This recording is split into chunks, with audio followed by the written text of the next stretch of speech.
നമസ്കാരം. Kalarcode car KSRTC ബസ്സിലിടിച്ചു കയറി 6 medical വിദ്യാർത്ഥികൾ മരിച്ച സംഭവത്തിൽ കാറിന്റെ ഉടമ കാക്കാഴം സ്വദേശി ഷാമിൽ ഖാനെതിരെ മോട്ടോർ വാഹന വകുപ്പ് കേസെടുത്തു. മെഡിക്കൽ വിദ്യാർത്ഥികൾക്ക് വാഹനം നിയമവിരുദ്ധമായി വാടകയ്ക്ക് നൽകിയെന്ന് മോട്ടോർ വാഹന വകുപ്പ് കണ്ടെത്തിയതിനെ തുടർന്നാണ് നടപടി. മോട്ടോർ വാഹന വകുപ്പ് സംഭവത്തിന്റെ വിശദമായ റിപ്പോർട്ട് പ്രോസിക്യൂഷൻ നടപടികൾക്കായി കോടതിയിൽ സമർപ്പിക്കും. ആലപ്പുഴ എൻഫോഴ്സ്മെന്റ് RTO R രമണനാണ് കേസെടുത്തത്. ഒന്നിച്ച് പായസം കുടിച്ച പരിചയത്തിലാണ് കാർ കൊടുത്തതെന്നായിരുന്നു 5 പേരുടെ മരണത്തിനിടയാക്കിയ അപകടശേഷം വാഹന ഉടമ ആദ്യം പറഞ്ഞത്. എന്നാൽ ഇയാളുടെ വിശദീകരണം അവിശ്വസനീയമെന്ന് പറഞ്ഞ് മോട്ടോർ വാഹന വകുപ്പ് തള്ളിക്കളഞ്ഞിരുന്നു. വാഹനം ഓടിച്ച 1ാം വർഷ MBBS വിദ്യാർത്ഥി ഗൗരിശങ്കറിന്റെ അക്കൗണ്ടിൽ നിന്നും ഷാമിൽ ഖാന്റെ അക്കൗണ്ടിലേക്ക് വാടകയായ 1000 രൂപ ഗൂഗിൾ പേ ഇടപാടിലൂടെ കൈമാറ്റം ചെയ്തതായും കണ്ടെത്തി. പണം കൈമാറുന്നത് കണ്ടെത്തിയപ്പോൾ ഇത് വിദ്യാർത്ഥികൾക്ക് വായ്പയായി നൽകിയ പണം തിരിച്ചു നൽകിയെന്നായിരുന്നു ഷാമിൽ ഖാന്റെ വാദം. അപകടത്തിൽ മരിച്ച കണ്ണൂർ മാട്ടൂൽ സ്വദേശിയുടെ ലൈസൻസിന്റെ പകർപ്പ് ഷാമിൽ ഖാൻ സംഘടിപ്പിച്ചത് അപകടം നടന്നതിന് ശേഷമാണെന്നും അന്വേഷണത്തിൽ വ്യക്തമായി. സ്വകാര്യ ആവശ്യത്തിനായി രജിസ്റ്റർ ചെയ്ത വാഹനം ടാക്സിയായി ഓടിക്കാനോ വാടകയ്ക്ക് നൽകാനോ പാടില്ല എന്നാണ് നിയമം. നിയമവിരുദ്ധമായി വാടകയ്ക്ക് നൽകിയ വാഹനത്തിന്റെ രജിസ്ട്രേഷൻ റദ്ദാക്കുമെന്നും ഉടമയ്ക്കെതിരെ കോടതിയിൽ റിപ്പോർട്ട് നൽകുമെന്നും മോട്ടോർ വാഹന വകുപ്പ് അധികൃതർ പറയുന്നു. നിയമവിരുദ്ധമായി സ്വകാര്യ വാഹനം വാടകയ്ക്ക് നൽകുന്നുവെന്ന് ഷാമിൽ ഖാനെക്കുറിച്ച് മുൻപും പരാതികളുണ്ടെന്നാണ് അധികൃതർ പറയുന്നത്. മരിച്ച വിദ്യാർത്ഥികൾ ഒരാളുടെ ബന്ധുവുമായുള്ള സൗഹൃദത്തിന്റെ പേരിലാണ് വാഹനം നൽകിയതെന്നും വാടകയ്ക്ക് അല്ലെന്നുമായിരുന്നു ഷാമിൽ ഖാന്റെ വാദം.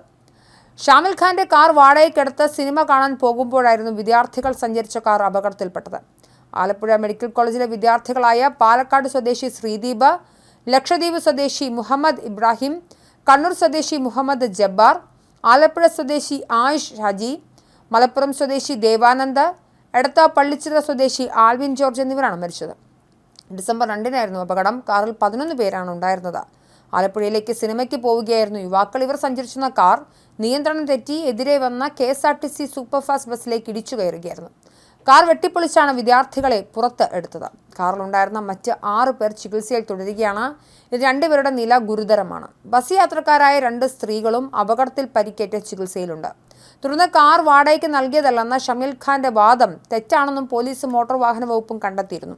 RC ബുക്ക് റദ്ദാക്കുകയും വകുപ്പിന്റെ പ്രാഥമിക നടപടികൾക്ക് വിധേയമാക്കുകയും ചെയ്യും. വിദ്യാർത്ഥികൾക്ക് നിയമവിരുദ്ധമായി വാഹനം വാടകയ്ക്ക് നൽകിയെന്നത് കണ്ടെത്തിയതിനെ തുടർന്നാണ് നടപടിക്രമങ്ങൾ അമ്പലപ്പുഴ എൻഫോഴ്സ്മെന്റ് RTOയുടെ നേതൃത്വത്തിൽ പുരോഗമിക്കുകയാണ്. കാർ ഉടമ ഷാമിൽ ഖാൻ ഗൂഗിൾ പേ വഴി പണം അയച്ചു വാങ്ങിയതായി പോലീസ് കണ്ടെത്തിയെന്നും ആലപ്പുഴ RTO ദിലു കെ നേരത്തെ വ്യക്തമാക്കിയിരുന്നു. റെന്റ് എ ക്യാബിനുള്ള ലൈസൻസ് വാഹന ഉടമയ്ക്കില്ല. വാഹന ഉടമയ്ക്കെതിരെ വേറെയും പരാതികളുണ്ടെന്നും RTO പറഞ്ഞു. അനധികൃതമായി വാഹനം റെന്റിന് നൽകുന്നുവെന്നാണ് പരാതികൾ. വാഹന ഉടമയ്ക്കെതിരെ നടപടിയുണ്ടാകും. നിയമവിരുദ്ധമായി റെന്റ് എ ക്യാബ് നൽകിയതിനാൽ RC ബുക്ക് റദ്ദാക്കും. വാഹന ഉടമയ്ക്കെതിരെ പ്രോസിക്യൂഷൻ നടപടി ഉണ്ടാകുമെന്നും കോടതിയിൽ റിപ്പോർട്ട് നൽകുമെന്നും RTO ആയ ദിലു അറിയിച്ചിട്ടുണ്ട്. ഏതായാലും കേരളത്തെ ഞെട്ടിച്ച സംഭവത്തിൽ അന്വേഷണം പുരോഗമിക്കുകയാണ്. മറ്റ് വിദ്യാർത്ഥികളിൽ 2 പേരുടെ നില ഗുരുതരമാവുകയും മറ്റു വിദ്യാർത്ഥികളുടെ ജീവന് ആപത്തില്ലാത്ത തരത്തിൽ അവർ ചികിത്സയിൽ തുടരുകയാണ്. അവർ ഉടൻ തന്നെ ഗുരുതരാവസ്ഥയിൽ നിന്നും മുക്തി നേടട്ടെ.